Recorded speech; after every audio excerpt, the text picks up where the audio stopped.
arriva però Lucera che strappa il pallone, Lucera si invola, l'uscita, poi arriva Muratore, Murato il suo tiro, Stassi, salvataggio, Muratore, tiro parato da Diouf, pallone allontanato dove c'è Antona, colpo di testa, poi l'intervento in qualche modo di Drago, colpo di testa verso Lucera, poi Stassi controlla e calcia, respinto il suo tiro, Barri, la palla incollata sempre al piede, ora Colley, il cross, Murato, Perricone, poi Lucera è sforbiciata, in due tempi Diouf la prende, ad evitare la rimessa, poi sbaglia, allora attenzione ad Ovusu ai 20 metri, la virata, poi il cambio gioco su Lucera, fronteggia Lucera, destro, la parata di Diouf, a negare il gol, poi spazza la difesa dell'Atletico, punizione per l'Atletico, Pizzocero sulla palla,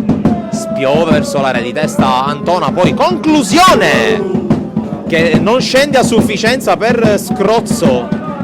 palla in verticale, Lucera ai 20 metri, Lucera, finta, Lucera, allarga, Licata, anticipo, Licata, tiro respinto clamorosamente da Lindner. C'è il fischio per questa punizione, Colley dentro l'area, l'anticipo,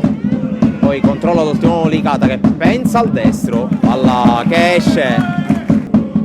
Lucera, Stassi ha visto Colley, lo serve.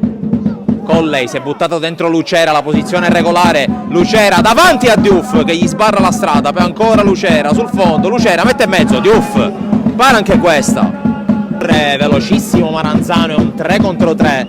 Maranzano sceglie Messina, Messina salta Muratore, Messina al limite, calcia De Miere, occhio alla ribattuta, York fuori gioco.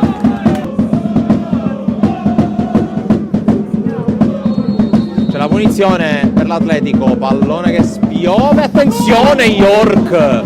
da pochi passi la manda fuori. C'è la punizione per l'Atletico Partinico, Cannavo cerca la porta del Miere, male! È il gol di York che porta in vantaggio l'Atletico Partinico, ha segnato York, qui non benissimo De Miere. La punizione,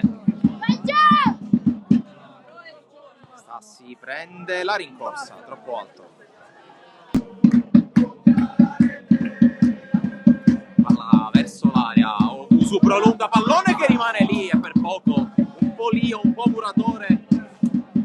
poi Perricone non creano i presupposti per il pareggio. Antona, palla sventata verso l'area, Lio in anticipo su Diouf,